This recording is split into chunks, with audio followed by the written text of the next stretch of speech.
Hello, welcome. This is a mid-November tarot reading. It is for Leo. And I'm sorry, the light's a bit misty. What can I do? I'm not sure why it's like this. It's probably the way the sun's coming through the window. But anyway, thanks for subscribing. Thanks for giving the video a thumbs up. It helps it get out across YouTube for a small channel like this. This is for anyone with Leo. Anywhere in your chart. We're going to pick some cards just to see what message Spirit has for you. You can probably see Gilbert Gilbert in the background. Okay, so what's he doing? Oh, Gilbert, what are you doing? Gilbert, you can see him. Oh dear. Right, Spirit, please show us what's happening for Leo.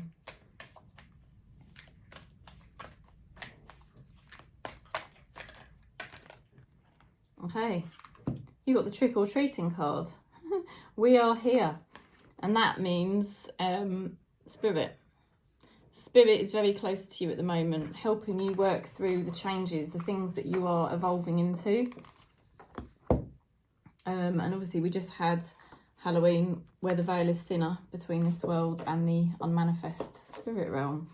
So they're very close to you. They've been really around you, your spirit guides, your loved ones in spirit, the last few days, and they're going to continue to be around you the next, well, by all accounts, through to mid-November. They're going to be very close. They're talking about taking off a mask. Sometimes we wear a mask in order to deal with certain things that we have to do, maybe because we have fears.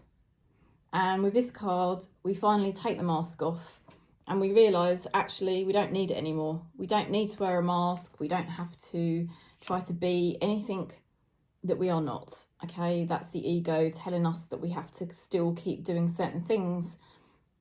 But those things that we were doing, we don't necessarily have to do anymore.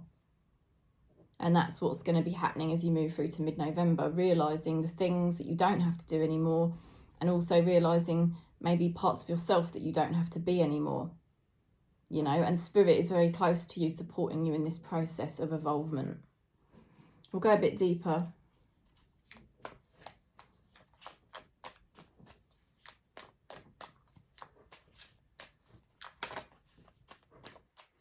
Okay, so it's going to feel challenging at times because you've got the Seven of Wands in the challenge position. But you are in a good position to deal with the challenges that arise, okay? You are going to deal with it. You may have felt like, oh my God, can I really do this? Can I really do this? Can I really do this? There's some sort of big change you've been making, or some way that you know you're evolving towards, and you've had a lack of belief about it, and it may have felt challenging, and you were even a bit stuck about whether you could go forwards or whether you were just going to give up. Nine of Wands reversed, you know, you have to be careful how you treat somebody, I would say. Be careful how you treat them, because the Nine of Wands reversed can mean, you know, it's like if you keep pushing something or you don't react, you don't act in a way that is appropriate, it could bite you in the arse, okay? So you have to be careful with regards to how you treat somebody or how you treat a situation, because you don't want it to bite you in the arse, right? But the point is, I feel you are going to be saying, I've had enough. It's like, I'm going to just step away now, okay? I'm going to step away from this now. Could be anything. It doesn't have to be a lover. It could be anything that you're stepping away from. But it feels like that's what you're doing. You've got the Four of Coins reversed. Now, in the upright position, it's a card where you're being extremely careful. And, you know, you were being careful, but you were maybe also quite stuck and quite rigid. And like I said, this card kind of indicates a stuck energy. In reversed, it's showing that by mid-November, you're just really not stuck anymore. You're not stuck, and I feel like you're letting go of something. I feel like you're walking away from something, and you basically realise you can change your perspective, and you don't have to have such a rigid perspective anymore. You can actually view something in a completely different way finally, and I think that's very healthy. All right, we're going to see what's going on for your person. Okay, your person's got a lot of heartache and pain. They've got this heartbreak cards, which is heartache, pain body, grief even, and it's in a challenge position. They're still very challenged by some pain they've had to go through in their life, and they're still struggling with it. And I feel for you, you have to take a step back, but you have to be careful how you maneuver. You'd have to be careful how you communicate with this person, gently, Let's have a look at what your person's thinking. But there's definitely somebody here that struggles with heartbreak or pain body or grief and just regrets and things. Okay, now in mid-November, this person's going to be very focused on work. They're focusing on their work, they're focusing on their goals.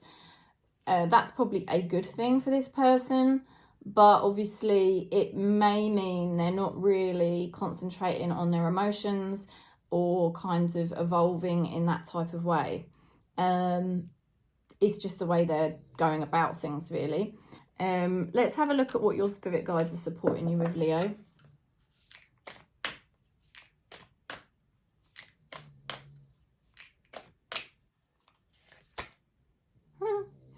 Outsider, misfit, loner, wanderer. Okay, so your spirit guides in mid-November and, well, the next couple of weeks, really, they're going to be supporting you with this kind of energy where you may feel like an outsider at times, but to be honest with you, it's doing you good. It's enabling you to be more free, more liberated. You're less rigid in the way you're perceiving your life or certain issues in your life where you'd felt very stuck. You're not going to feel very stuck anymore. I think you're going to feel very free. It's going to be very easy for you to walk away from things because you've got this energy of like being a wanderer, like I like being a misfit. I like being a loner and an outsider because it frees you up. It totally liberates you. And your spirit guides are really helping you with that. It's like you don't have to wear a mask. You don't have to be a fake persona. You don't have to even rely on anyone in the matrix because you've got spirit. You've got spirit really close by you. Loved ones in spirit, ancestors, spirit guides, gurus, whatever spiritual energies you work with. And they're very close to you. They're making you so self-sufficient that, to be honest with you, you don't need anything from people in the matrix as such. And that's a very powerful, strong position to be in.